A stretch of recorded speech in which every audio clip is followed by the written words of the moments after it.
இந்த New Zealand சீரியஸோடு Sanju Samson carrier முடித்து வைக்கப்படும் என்று தோன்றுகிறது. இஷான் கிஷன் அவரது இடத்தை பிடித்து விட்டார். ஐபிஎல் போட்டிகளின் அதிகத்தால் இந்திய பேட்ஸ்மேன்கள் மற்றும் பந்துவீச்சாளர்கள் சிறப்பாக செயல்பட்டு T20 போட்டிகளில் உலக அரங்கில் ராஜாவாக திகழ்கிறார்கள். இந்திய அணியின் T20 பேட்ஸ்மேன்கள் அனைவரும் அசுர ஃபார்மில் இருக்கிறார்கள்.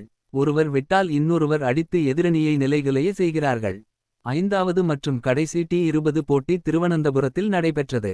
திருவனந்தபுரத்தில் சஞ்சு சாம்சனுக்கு பாதுகாப்பாக சூரியகுமார் யாதவ் பாதுகாப்பு பணி செய்வது போல செய்து அனைவரின் கவனத்தையும் எடுத்தார். சஞ்சு சாம்சனுக்கு கட்டவுட் வைத்து அதிர வைத்தனர் ரசிகர்கள். ஹர்திக் பாண்டியா 42 ரன்கள், சூரியகுமார் யாதவ் 63 ரன்கள். தனது இடத்தை பிடிப்பதற்காக கிடைத்த வாய்ப்பை பயன்படுத்தி இஷான் கிஷன் தனது முதல் சதத்தை பதிவு செய்தார். 43 பந்துகளில் 103 ரன்கள் எடுத்தார்.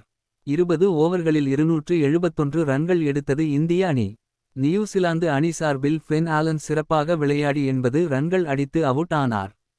அடுத்து வந்தவர்கள் அனைவரும் போராடியும் ஆட்டம் இழந்து வெளியேறினர். 19.4 ஓவர்களில் 225 ரன்கள் மட்டும் எடுத்து அனைத்து விக்கெட் இழந்தனர். 46 ரன்கள் வித்தியாசத்தில் வெற்றி பெற்றது மட்டும் இல்லாமல் 5 போட்டிகள் கொண்ட தொடரில் 4இல் வெற்றி பெற்று தொடரை கைப்பற்றினர் இந்திய அணி. இந்த போட்டியில் இருந்து தெரிந்துவிடும். 20 ஓவர் உலகக் கோப்பை காண இந்திய அணியில் யார் இருக்கப் போகிறார்கள், யார் இருக்கப் போவதில்லை என்பது தெளிவாக தெரிந்துவிடும். ஆக மொத்தம் இந்திய அணி ஒரு அசுர பலத்தில் இருக்கிறது என்று தான் சொல்ல வேண்டும். இந்த உலகக் கோப்பையை இந்திய அணி வெல்லுமா? உங்கள் கருத்துக்களை பதிவு செய்யுங்கள். நன்றி.